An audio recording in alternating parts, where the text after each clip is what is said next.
Hello students, कैसे हैं आप लोग। पार्टनरशिप की फंडामेंटल की थर्ड क्लास।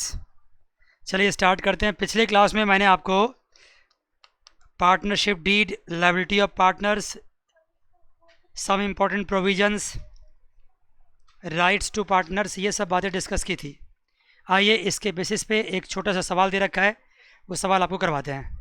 लिखिए इलस्ट्रेशन नंबर 1।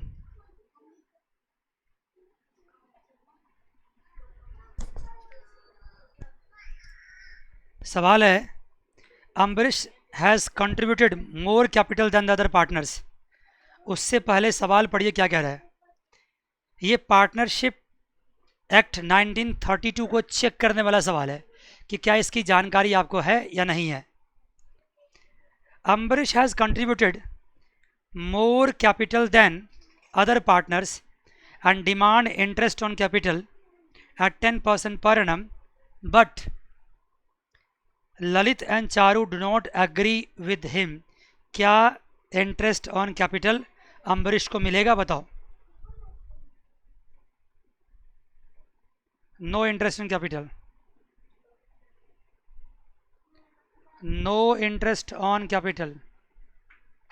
पूछो क्यों, पूछो ना, क्योंकि सवाल के शुरुआत में क्या लिखा हुआ है।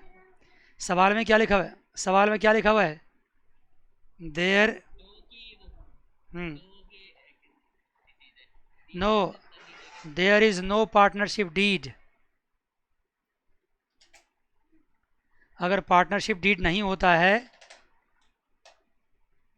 पार्टनरशिप डीड नहीं होता है तो इंटरेस्ट ऑन कैपिटल नहीं होता है। सीधी सी बात है, पिछली क्लास में बात हुई थी आपसे।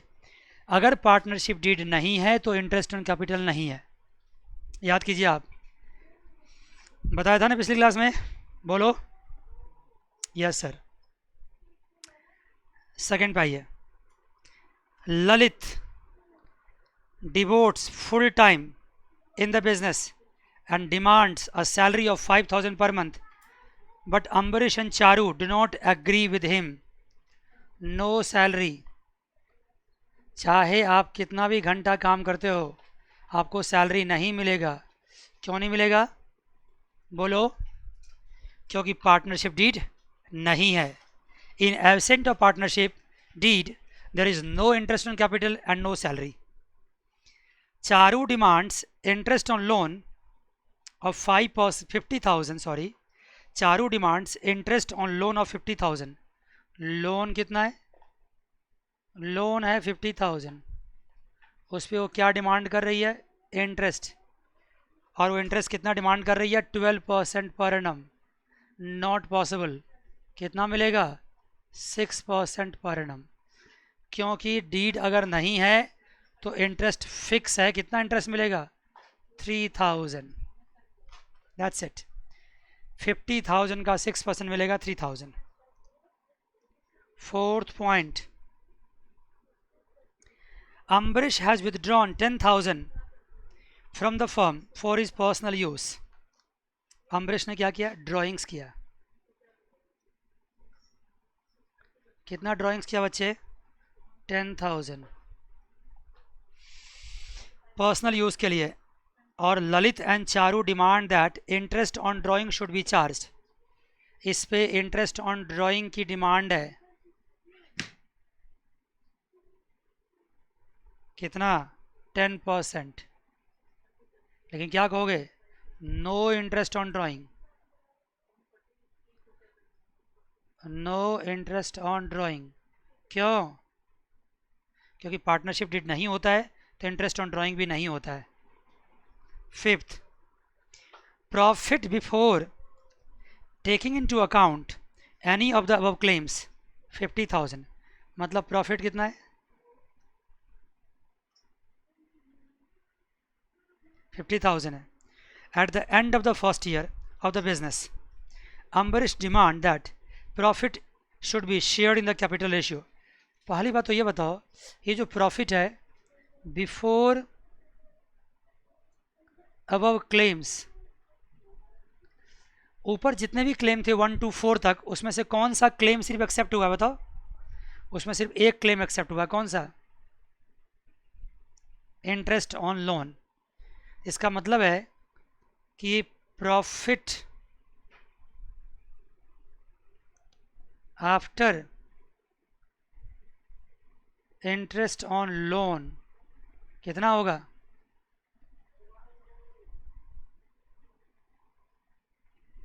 50,000 माइनस 3,000 कितना बचेगा? 47,000।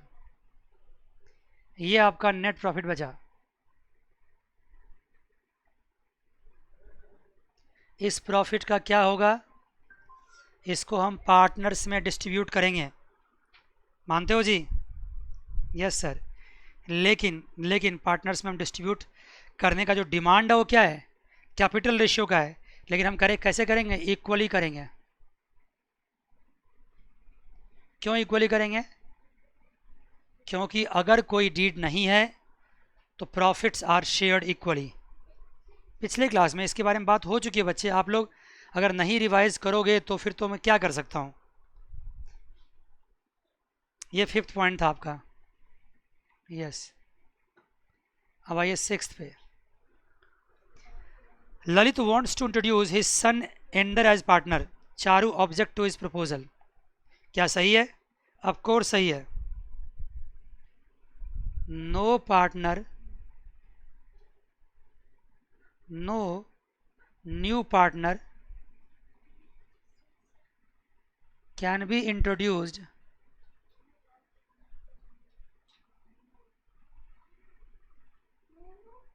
without the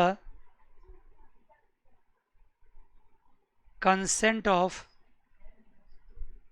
other partners। Consent मतलब होता है सहमति। उनके सहमति के बगैर किसी भी पार्टनर्स को इंट्रोड्यूस नहीं किया जा सकता है। बस हो गया।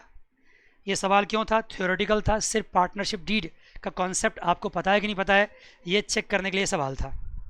Very good. आइए इसका सवाल नंबर 2 देखिए।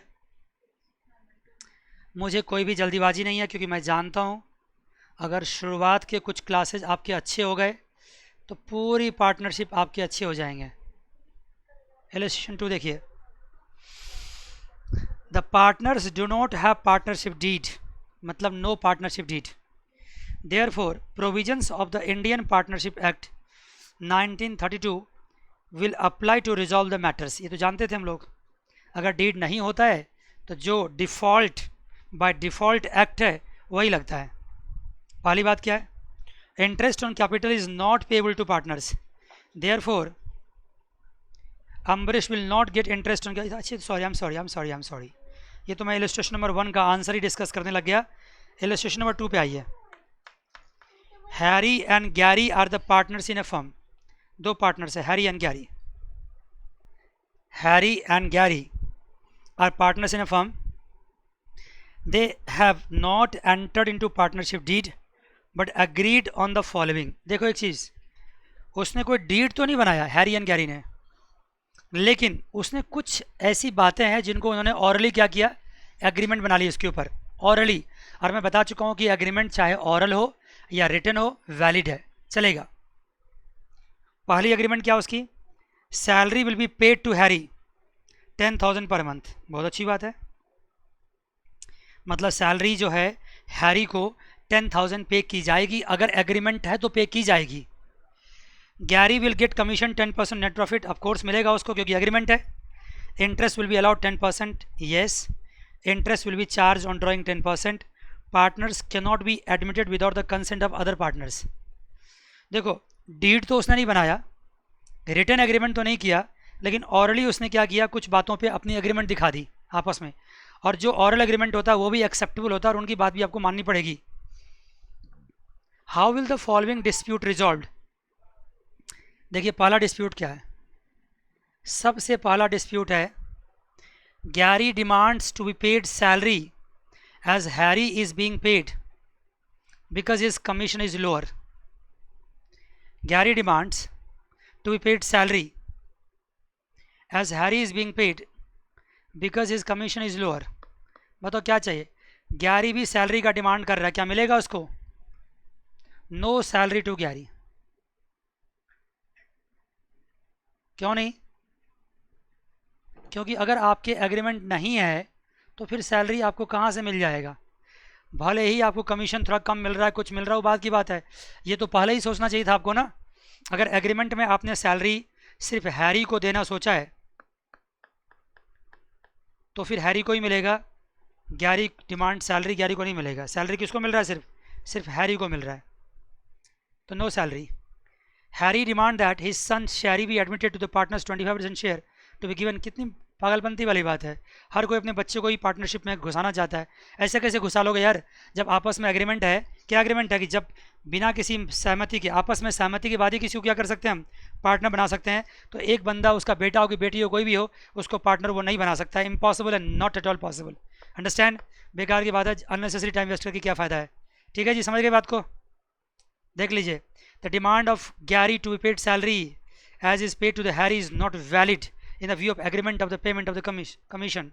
Harry demand to admit Shari into the partnership also not valid as both the partners had the agreement to admit new partners with the consent of both the partners.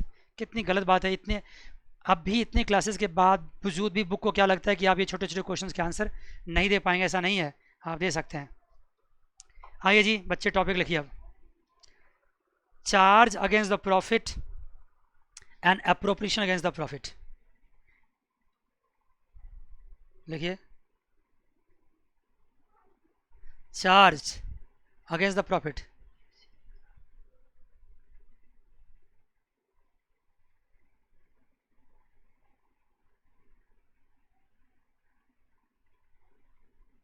And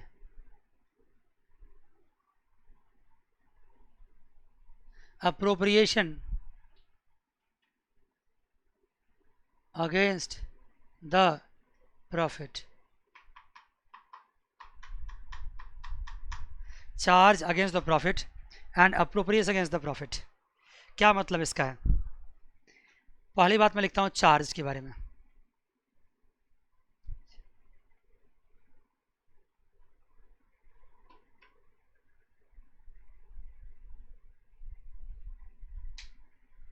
आप लिखिए मेरे साथ, all those expenses, लिखो, all those expenses which have to be paid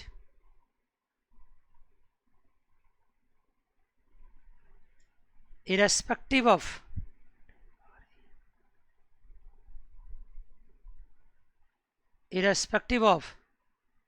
the firm is in loss और profit. बात को समझना, मैंने क्या कहा? All those expenses which have to be paid irrespective of the firm is in loss और profit. Firm के पास लॉस हो, मान लो ऐसे पी एन एल अकाउंट बनाते हैं छोटा सा, प्रॉफिट है फर्म को तो फिर ठीक है, लॉस है फर्म में तो भी ठीक है, लेकिन एक्सपेंसेस तो पे करना ही पड़ेगा। एक्सपेंसेस तो पे करना ही पड़ेगा, चाहे प्रॉफिट हो कि लॉस हो। तो ऐसे एक्सपेंसेस को क्या बोलते हैं हम? Charge against the profit which have to be paid irrespective of the firm is in loss and profit are called, are termed as charged against the profit।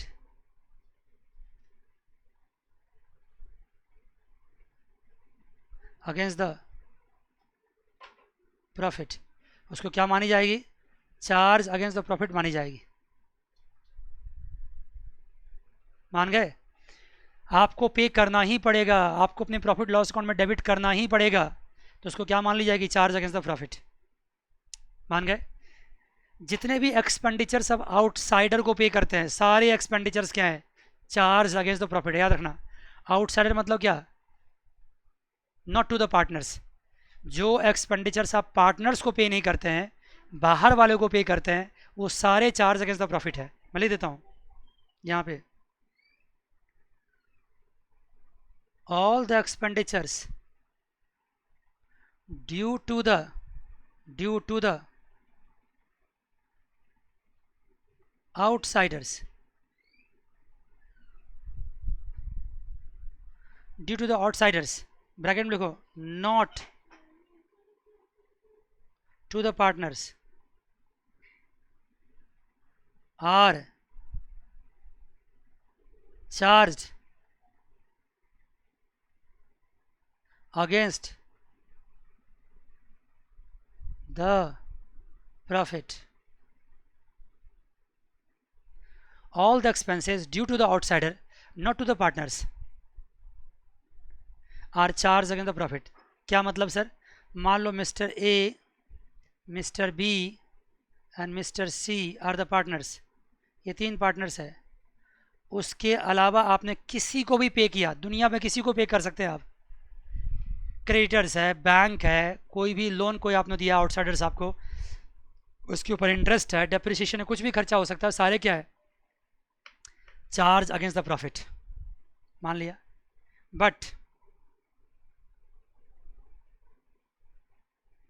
The expenses paid to the partners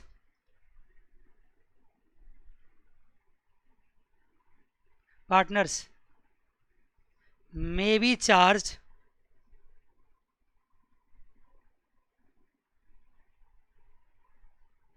may or may not be, may or may not be charged against the profit. जो भी expenses paid मत लिखो, due लिखो,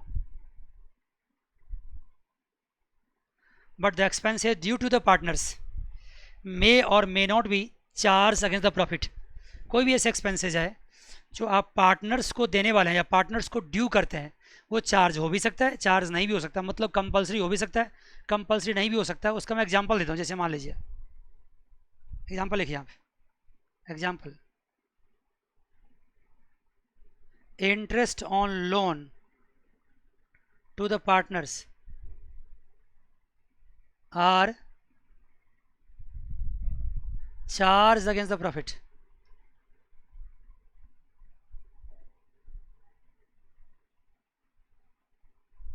अगर partners को आपको क्या पे करना है? इंटरेस्ट ऑन लोन पे करना है, तो चार्ज अगेंस्ट द प्रॉफिट है, वो पे करना ही पड़ेगा आपको, चाहे बिजनेस में प्रॉफिट हो या नुकसान हो, वो आपको पे करना ही पड़ेगा। इसको क्या बोलते हैं हम? Charge against the profit. दूसरा लिख लो, rent paid, rent pay to the partners, ये भी चार्ज होगा। मान लीजिए आप पार्टनर्स के घर का इस्तेमाल कर रहे हैं अपने बिजनेस को चलाने के लिए, rent paid to the partners are also charge against the profit, वो भी चार्ज अगेंस्ट द प्रॉफिट होगा। आपने अगर पार्टनर से लोन लिया, उस पर आपको इंटरेस्ट भरना है तो भरना ही पड़ेगा, चाहे आपका बिजनेस लॉस में जा रहा हो या प्रॉफिट में जा रहे हो। अगर किसी पार्टनर्स के घर का इस्तेमाल अपने बिजनेस को चलाने के लिए किया है, उस पर आपको रेंट पे करना तो करना ही पड़ेगा, whether the business is in profit और लॉस। मान गए? ये दो एग्जांपल दिया मैंने आपको। आइए इसके बाद देखिए, एक बात मैं फिर से समझाता हूँ इस चीज़ को। अगर कोई खर्चा आपको बाहर वाले को करना है, जैसे सैलरी किसी को पे करना है, स्टाफ को रेंट पे करना है, एक्स बजट किसी को भी, तो वो सब तो आपका चार्ज अगेंस्ट द प्रॉफिट होगा ही होगा। लेकिन पार्टनर्स को अगर कुछ पे करते हैं आप, तो कुछ चार्ज हो सकता है, कुछ चार्ज नहीं भी हो सकता। जैसे कि इंटरेस्ट ऑन लोन चार्ज है, rent pay to the partners charge. Yes sir, ये पूरी बात आपको तब समझ में आएगी जब नेक्स्ट टॉपिक भी आप समझ पाएंगे। देखिए अब नेक्स्ट टॉपिक क्या है, अप्रोप्रिएशन अगेंस्ट द प्रॉफिट।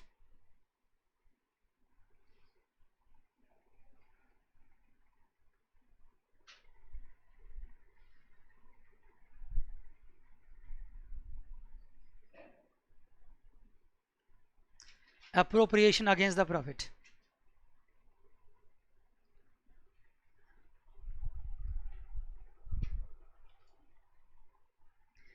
आप जब तक अप्रोप्रिएशन अगेंस्ट द प्रॉफिट नहीं समझेंगे, तब तक चार्ज अगेंस्ट द प्रॉफिट भी आपको ढंग से समझ में नहीं आएगा। लिखिए, these are the expenses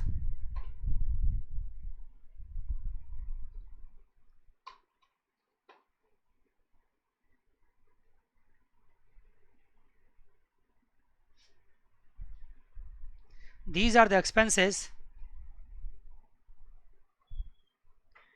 which will be paid, which will be paid if the firm is in profit. ये ऐसे एक्सपेंस है, ये तभी पे की जाएगी जब फर्म क्या हो, प्रॉफिट में हो. अगर फर्म लॉस में है, if the firm is in loss, then these expenses will be ignored. इसको क्या करेंगे हम, इग्नोर कर देंगे. तो क्या समझा आपने, ऐसा एक्सपेंस है जो तभी पे की जाएगी जब बिजनेस प्रॉफिट में होगा. अगर बिजनेस प्रॉफिट में नहीं है तो इस एक्सपेंस को फिर हम नहीं पे करेंगे. अगर लॉस में है तो उसको क्या करेंगे, इग्नोर कर देंगे. ऐसा कौन सा एक्सपेंडिचर होता है सर जो हम नहीं भी पे कर सकते हैं? देखो, दुनिया वालों को जो भी आपने पे करना है वो तो आपको पे करना ही पड़ेगा. आप नहीं पे कर सकते तो किसको नहीं पे कर सकते हैं? अपने घर का, मतलब पार्टनर्स को. पार्टनर्स को पे करने वाले कुछ ऐसे एक्सपेंडिचर्स होते हैं जो हम तभी पे करेंगे जब क्या होगा, प्रॉफिट होगा. अगर लॉस होगा तो फिर हम पे नहीं करेंगे. लिखिए example.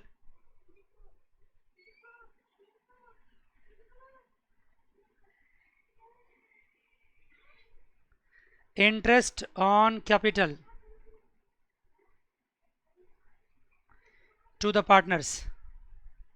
Of course interest on capital partners को ही होता है, ये लिखने की जरूरत नहीं है. Interest on capital. और sir salary to the partners. भाई अपने स्टाफ की सैलरी नहीं, मैं किसकी बात कर रहा हूँ, सैलरी टू द पार्टनर्स. ये आपको पे करना ही करना पड़ेगा. Interest on capital, salary to the partners. और कोई, कमीशन टू द पार्टनर्स. ये भी आपका अप्रोप्रिएशन है. कमीशन तभी पे करेंगे जब हमारे पास क्या होगा, प्रॉफिट होगा. नहीं होगा तो नहीं पे करेंगे. ठीक है.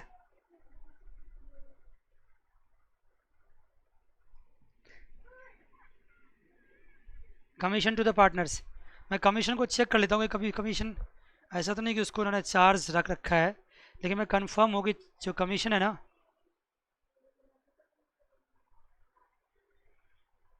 पार्टनर्स को कुछ भी लो, कमीशन टू द पार्टनर्स.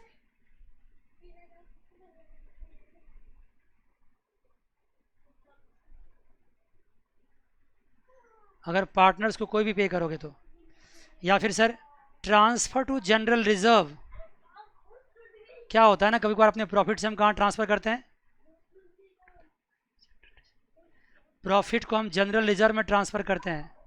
तो अगर प्रॉफिट होगा तभी रिजर्व में ट्रांसफ़र करेंगे, नहीं होगा तो नहीं ट्रांसफ़र करेंगे. तो ये कुछ ऐसे स्टेप्स हैं, तभी ले पाएंगे जब आपके पास प्रॉफिट होगा. अगर प्रॉफिट नहीं है तो ये काम आप नहीं कर पाएंगे. बच्चे बात समझ आई आपको? सही बोलो, बताओ समझ में आई बात आपको? ये एग्जाम्पल है. बताइए इंटरेस्ट ऑन कैपिटल कब पे करेंगे आप? ठीक है जी, बताओ. इंटरेस्ट ऑन कैपिटल कब पे करेंगे? जब हमारे पास प्रॉफिट होगा. बिजनेस में प्रॉफिट होगा तो पार्टनर्स को इंटरेस्ट पे करेंगे, प्रॉफिट होगा तो सैलरी पे करेंगे, प्रॉफिट होगा तो कमीशन पे करेंगे, प्रॉफिट होगा तो रिजर्व में भी ट्रांसफ़र करेंगे, नहीं होगा तो नहीं करेंगे. मान गए जी? तो ये ऐसे एक्सपेंसेज है जिनको हम क्या कह सकते हैं, इनको हम चार्ज अगेंस्ट द प्रॉफिट कह सकते हैं. Sorry, appropriation against the profit कह सकते हैं. अप्रोप्रिएशन का मतलब होता क्या होता है, बताऊं? अप्रोप्रिएशन का मतलब होता है बंटवारा. किसका बंटवारा है सर? जो प्रॉफिट है. भाई अगर आपके पास प्रॉफिट होगा तब तो आप बांटोगे. अगर आपके पास प्रॉफिट होगा तब तो उसको डिफरेंट डिफरेंट एरिया में क्या करोगे, बांटोगे. अगर प्रॉफिट ही नहीं हुआ तो क्या बांटोगे. लेकिन अगर दुनिया वालों को पे करना हो, स्टाफ को सैलरी देना हो, किसी का रिपेयर का खर्चा करना हो, कोई डेप्रिसिएशन वगैरह हो चुका है, प्रोविज़न है उसकी, तो ये सब तो आपको करना ही पड़ेगा चाहे आपके पास प्रॉफिट हो ना हो, क्योंकि वो सब एक्चुअल जेन्युइन एक्सपेंडिचर्स हैं। ये सब एक्सपेंडिचर्स नहीं है, ये तो है पार्टनर्स को हम कुछ दे रहे हैं, और पार्टनर्स को हम तभी देंगे जब मेरे पास प्रॉफिट होगा, नहीं हो तो नहीं देंगे। मुझे विश्वास है आपको यहाँ तक की बातें समझ में आ गई होगी। क्या कहते हो, आई बात समझ में? Yes sir. आइए इन सब एक्सपेंडिचर का ना अब एक अकाउंटिंग ट्रीटमेंट आपको सिखाते हैं। लिखिए अकाउंटिंग ट्रीटमेंट। अकाउंटिंग ट्रीटमेंट आप समझ लो, जो बातें मेरे मुंह से भी निकल रही है ना, सारा कॉन्सेप्ट सब कुछ जरूरत पड़ेगा जब सवाल कर रहे होंगे आप, इसके बगैर कोई सवाल आप कर ही नहीं सकते। लिखिए अकाउंटिंग ट्रीटमेंट।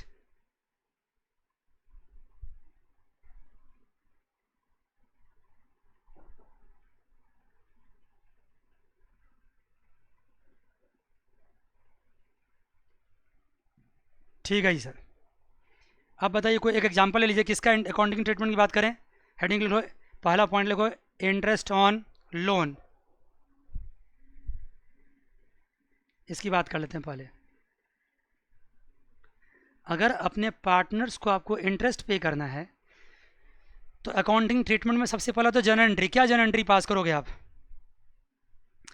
जर्नल एंट्री में दो बातें होती है। सबसे पहले होता है टू प्रोवाइड, मतलब क्या, ड्यू करना, टू प्रोवाइड,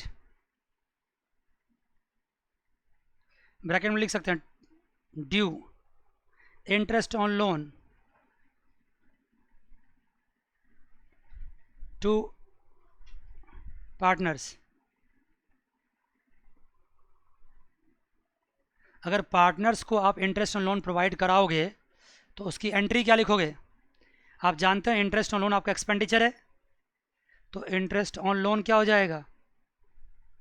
डेबिट हो जाएगा। सारे एक्सपेंडिचर क्या करते हैं हम? डेबिट करते हैं। इतनी सी बात आप 11 में पढ़ के आए होंगे। इंटरेस्ट ऑन लोन को क्या करते हैं हम? डेबिट करते हैं। और क्रेडिट किसको करेंगे? यहाँ पे आपने पेमेंट नहीं करी है, सिर्फ प्रोवाइड करी है।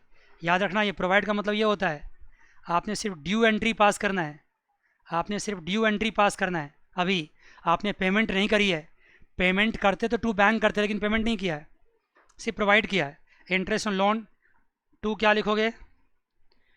टू जो लोन है उसके अकाउंट में डाल दोगे, टू लोन बाय पार्टनर्स।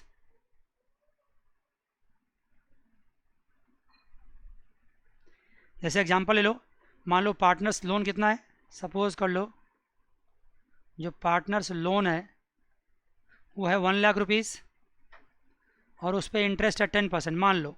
तो इंटरेस्ट कितना हो गया? 10,000। 10,000 यहाँ इंटरेस्ट होगा। अब ये 10,000 आपने ड्यू किया है और ड्यू करके किस में ट्रांसफ़र कर दिया? लोन में। अगर आपने लोन में ट्रांसफ़र किया इसका मतलब है कि पहले कितना लोन था? 1 लाख। अब ये 10,000 प्लस हो गया तो लोन कितना हो गया? 1,10,000। 1 लाख आपने लोन दे रखा था, 10,000 की आपको इंटरेस्ट मिलेगी, वो भी इंटरेस्ट भी लोन में प्लस हो जाएगा। आपका लोन कितना हो जाएगा? 1,10,000। लेकिन ये ड्यू एंट्री पास करना पड़ा। तुम कहोगे सर आपने 1 लाख की एंट्री क्यों नहीं पास करी? भाई 1 लाख की एंट्री तो पहले ही पास कर दी गई होगी जब पार्टनर ने लोन दिया होगा। अभी पार्टनर जो लोन दिया है उसकी एंट्री नहीं पास करना है, उसके ऊपर इंटरेस्ट की एंट्री पास करना। देखो ना, इंटरेस्ट की एंट्री पास करना है। लोन तो पहले दे रखा है उसने, उसके ऊपर इंटरेस्ट क्या होगा उसकी एंट्री पास करना है। यस सर, आपने ड्यू कर दिया। दूसरी बात, आप जानते हैं जितने भी नॉमिनल अकाउंट्स होते हैं, जितने भी एक्सपेंडिचर्स होते हैं, उन सारे एक्सपेंडिचर को क्या करते हैं हम? क्लोज करते हैं।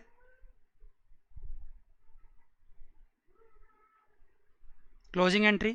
क्लोजिंग एंट्री कैसे होता है एक्सपेंडिचर का? ट्रांसफ़र करते हैं। कहाँ ट्रांसफ़र करते हैं? प्रॉफिट एंड लॉस अकाउंट में। Profit and loss account debit. To क्या होगा? Interest on loan account 10,000 and 10,000।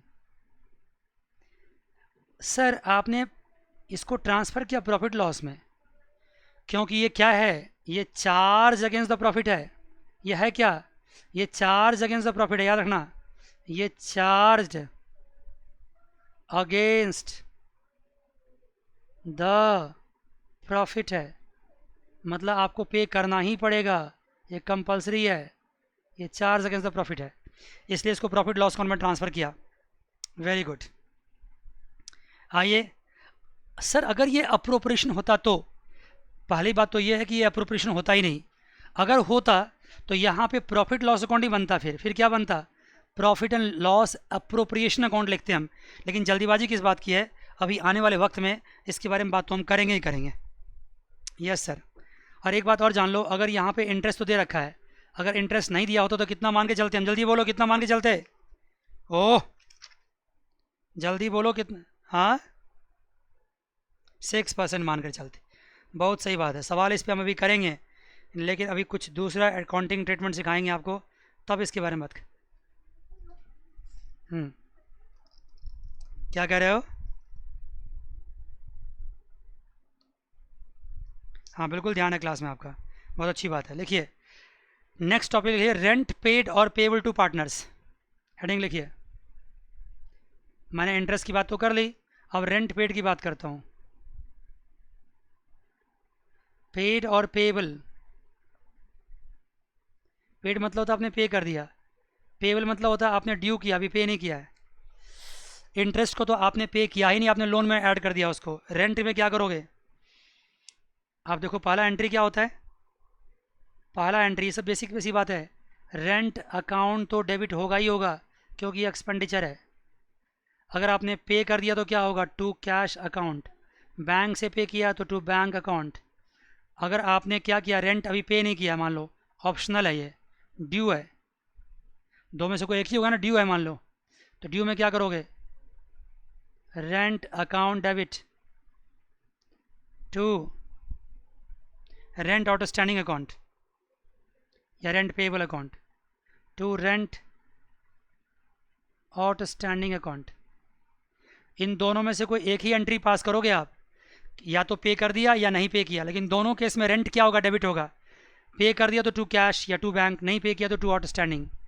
लेकिन इसकी सेकेंड एंट्री क्या होगी, सेकेंड एंट्री होगी रेंट जो एक्सपेंडिचर है ना, वो ट्रांसफ़र होगी। कहाँ ट्रांसफ़र होगी sir, profit and loss account debit to rent account. यहाँ फिर मैंने कहाँ ट्रांसफ़र किया है, प्रॉफिट एंड लॉस अकाउंट में।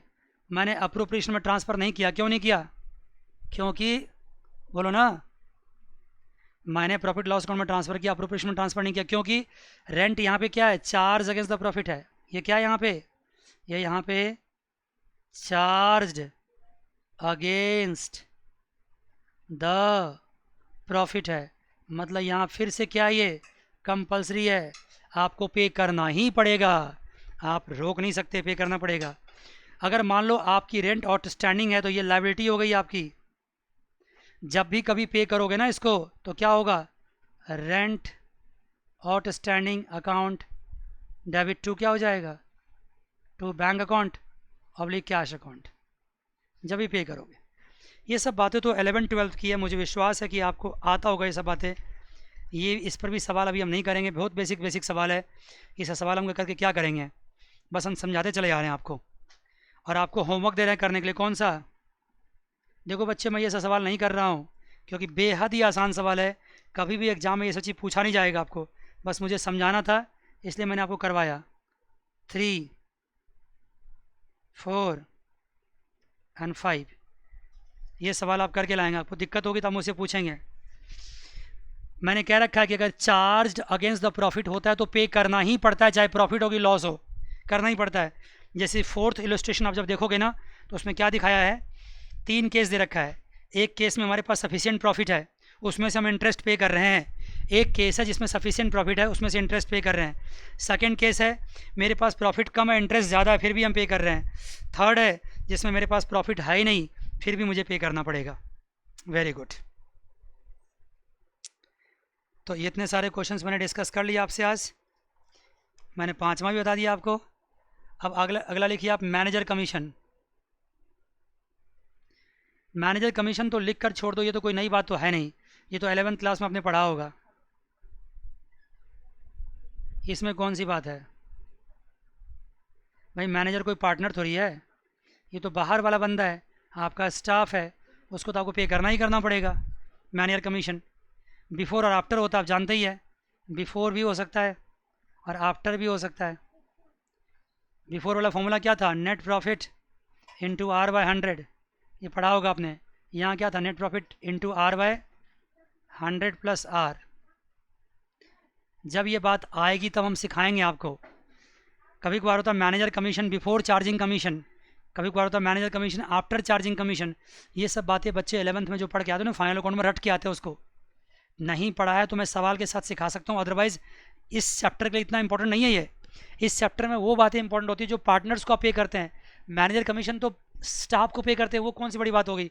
ये तो ऑफकोर्स क्या होगा, ये तो चार्ज अगेंस्ट द प्रॉफिट होता है।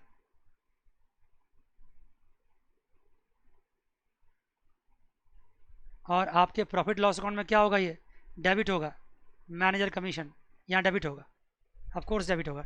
ये कोई नई बात नहीं है। कैलकुलेशन कैसे करेंगे डिपेंड करता है कि बिफोर है कि आफ्टर है। यस सर, ये बात हो चुकी है। अब इसके बाद आपका नया टॉपिक स्टार्ट होता है, distribution of profit among the partners. Heading लिखिए, डिस्ट्रीब्यूशन ऑफ प्रॉफिट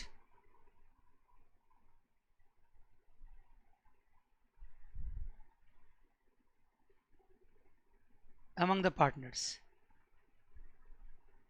इसको मैं समझाने के लिए थोड़ी सी बात आपसे बोलना चाहता हूँ कुछ, फिर मैं इसको समझाऊंगा। थोड़े से 11th क्लास में आपको ले जाना चाहता हूँ।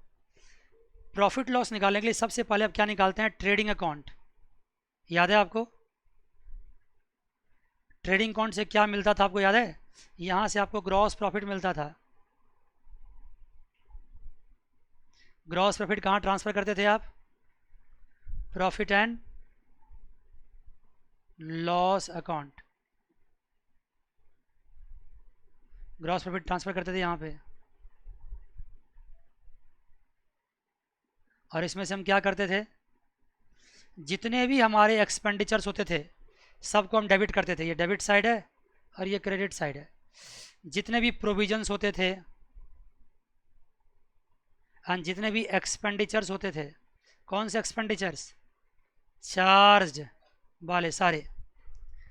भाई बार बार मैं कितना लिखूं, charge against the profit, of course charge वाले एक्सपेंडिचर्स सारे हम डेबिट करते थे। और जितने भी इनकम होते थे, जैसे मान लो इंटरेस्ट रिसीव हुआ या रेंट रिसीव्ड हुआ, जितने भी इनकम होते थे सब क्या करते थे हम, क्रेडिट। सारे क्रेडिट और डेबिट होने के बाद क्या मिलता था मुझे, नेट प्रॉफिट।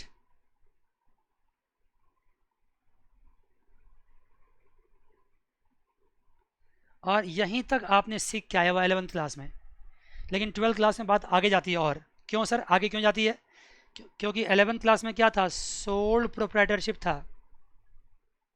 सोल प्रोप्राइटरशिप था, वहाँ पे एक बंदा मालिक था, एक बंदा ऑनर था। यहाँ पे क्या पार्टनरशिप है, पार्टनरशिप है तो क्या होगा, ये प्रॉफिट का डिस्ट्रीब्यूशन होगा। मैं यहाँ लिखता हूँ फिर से, अब यहाँ क्या लिखूँगा, नेट प्रॉफिट। यही जो नेट प्रॉफिट आया ना, इसका क्या करेंगे, डिस्ट्रीब्यूशन करेंगे। तो मतलब सर यहाँ तक की बातें बिल्कुल सेम होगी, नेट प्रॉफिट निकालने तक की बातें तो बिल्कुल सेम होगी, चाहे वो 11th क्लास में था सिंगल ऑनरशिप में या 12th क्लास में है पार्टनरशिप में। नेट प्रॉफिट तो निकलेगा ही निकलेगा, लेकिन सिंगल ऑनरशिप में नेट प्रॉफिट निकल के बात खत्म हो गई थी। लेकिन पार्टनरशिप में इसके बाद क्या होगा, इसका डिस्ट्रीब्यूशन होगा। This is called distribution of profit. बिल्कुल डिस्ट्रीब्यूशन होगा। लेकिन डिस्ट्रीब्यूशन कैसे करेंगे हम, सर नेट प्रॉफिट में से क्या करेंगे, सबसे पहले माइनस करेंगे या सबसे पहले ऐड करेंगे। क्या ऐड करेंगे sir, interest on drawings, interest on drawings ये तो प्लस करेंगे, ठीक है। उसके बाद जो आ जाएगा उसमें से माइनस करेंगे। क्या माइनस करेंगे सर, माइनस करेंगे सैलरी टू पार्टनर्स, और क्या माइनस करेंगे, कमीशन टू पार्टनर्स,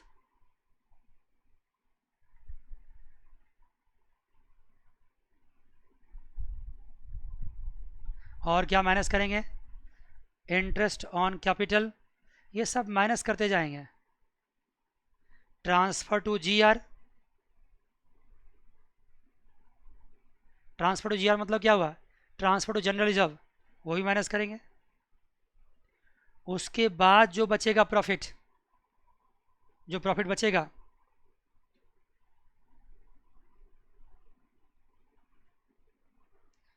उसको क्या करेंगे, उसको पार्टनर्स में बांट देंगे। अगर मान लो ए बी सी तीन पार्टनर, तो कैसे बांट देंगे, प्रॉफिट शेयरिंग रेशियो में। मैंने किया तो बिल्कुल सही, लेकिन मैंने क्या किया, कैजुअल तरीके से कर दिया। अकाउंटिंग में प्रेजेंटेशन भी इंपॉर्टेंट होता है। यस सर, मैं प्रेजेंटेशन इंपॉर्टेंट होता है, मैं जानता हूँ। तो कैसे करेंगे, उसको प्रेजेंट करेंगे। प्रेजेंट कैसे करेंगे तो सिखाएंगे आप ही, आपको जान लो। अब आप मुझसे पूछ सकते हो सर ये जो salary commission interest on capital ये सब किया आपने माइनस, तो क्या ये सब आप नेट प्रॉफिट में माइनस नहीं कर सकते थे? यहाँ भी तो कर सकते थे आप, प्रॉफिट लॉस अकाउंट में नहीं कर सकते थे। क्यों? क्योंकि यहाँ पे कौन सा खर्चा माइनस किया हमने, चार्ज को। और ये कौन सा खर्चा है, ये सारा है अप्रोप्रिएशन अगेंस्ट द प्रॉफिट। क्या ये, बोलो ना, अप्रोप्रिएशन अगेंस्ट द प्रॉफिट। ये सारा चार्ज नहीं है, ये सारा अप्रोप्रिएशन है, अप्रोप्रिएशन अगेंस्ट द प्रॉफिट। जब ये अप्रोप्रिएशन अगेंस्ट द प्रॉफिट है तो इसको प्रॉफिट लॉस अकाउंट से माइनस नहीं कर सकते, क्योंकि प्रॉफिट लॉस अकाउंट से सिर्फ उन्हीं को माइनस करते हैं जो चार्ज होते हैं। बेटा जान, जितना आसानी से इसको आप समझने की कोशिश कर रहे हो ना, ये उतनी आसान बात नहीं है। इस पर बहुत सारे प्रिंसिपल एरर्स हो सकते हैं आपसे, टेक्निकल एरर्स हो सकते हैं, और गलतियाँ आप कर सकते हैं। फिर आपका क्या होगा, जो एक्चुअली एग्जामिनर जानना चाहता वही गलती आप कर दोगे, सारे मार्क्स जीरो हो जाएंगे।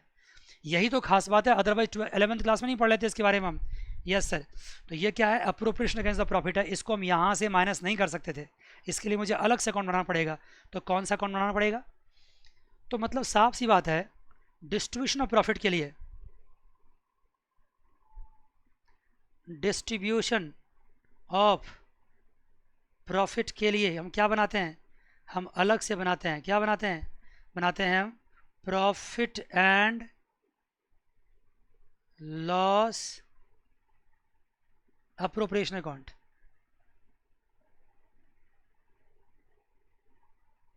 इसके बनाते हैं प्रॉफिट लॉस अप्रोप्रिएशन अकाउंट।